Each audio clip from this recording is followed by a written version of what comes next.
I am Tezzeret Rosewood, the Wandering Bard, and I will be giving you my recitation of the Pied Piper of Hamelin,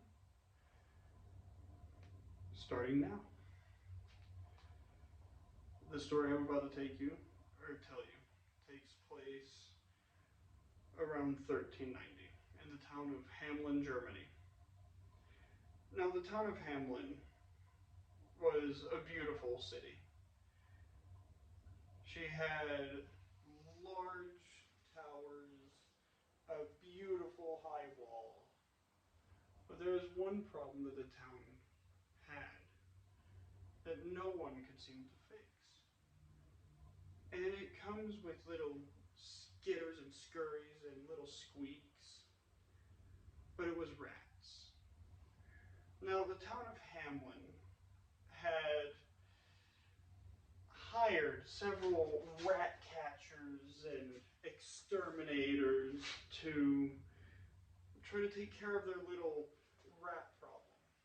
Well, nothing helped. Nothing worked. Until one day, a very strange man in a very colorful outfit showed up at their gates. And the guardsman at the gate peered down at him and said, "Who goes there?" And the very strange man looks up and gives him a very charismatic gleam of a smile and says, "It is I, the man who has come to solve your problems and catch all your rats." And so the man said, "All right, allow me to get the town mayor so I may open up the gates." Well, the gates open and out comes the town mayor, and he says to the strange man in the colorful outfit, I hear that you have shown up to take care of our rats. How might you do this without a sword or a knife or a bow?" And well, the piper looks at the man and says, "With this," and he holds up a small little flute. And the mayor chuckles, and so do the townsfolk behind him. But the mayor, thinking nothing of it, says, "Well then come, my boy," believing he was crazy. Says, "Come, my boy, we shall go discuss this in my office." So the piper and the mayor go to his office, and they have a seat where the piper tells the mayor, "I will clean up your problem for 3 gold and 12 silver."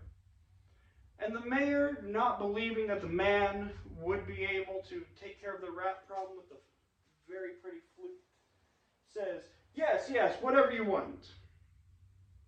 And so the piper says happily, "All right, then I will have it done by sunset."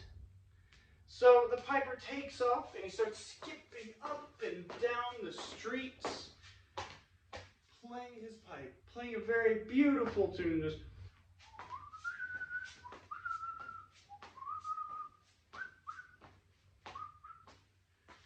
and he's doing this up and down the streets as he goes.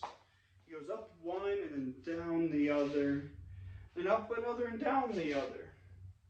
And he continues to repeat this process, going in circles. And the townsfolk think that this madman is some form of spectacle. And then the first rat crawls out of a window and comes skittering down behind the strange man, who's just playing his flute, skipping up and down the streets. And pretty soon, hundreds of rats start pouring in from the gutters and out from the windows.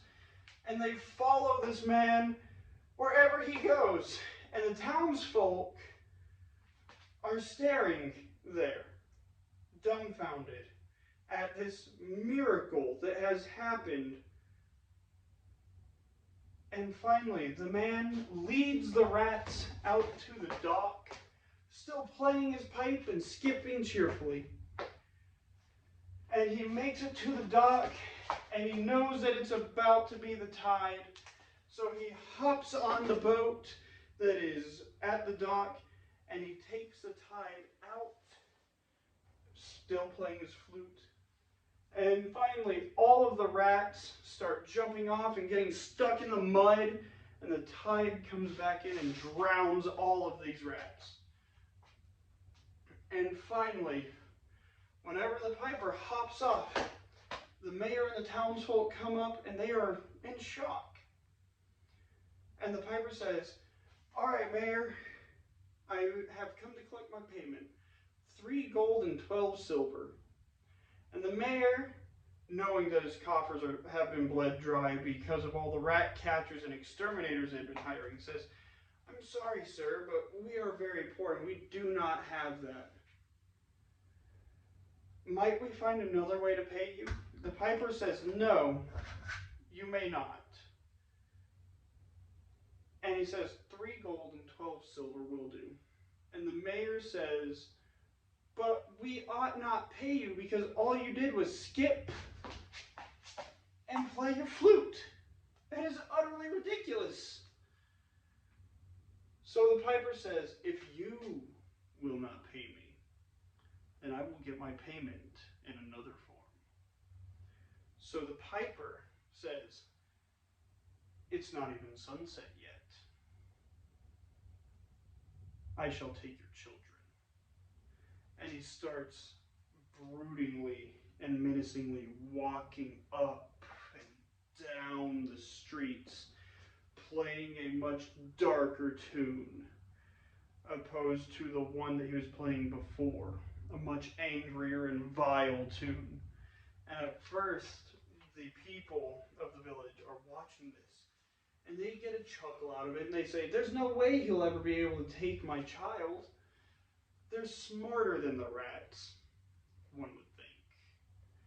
But as the piper is playing, the first child comes toddling out of the house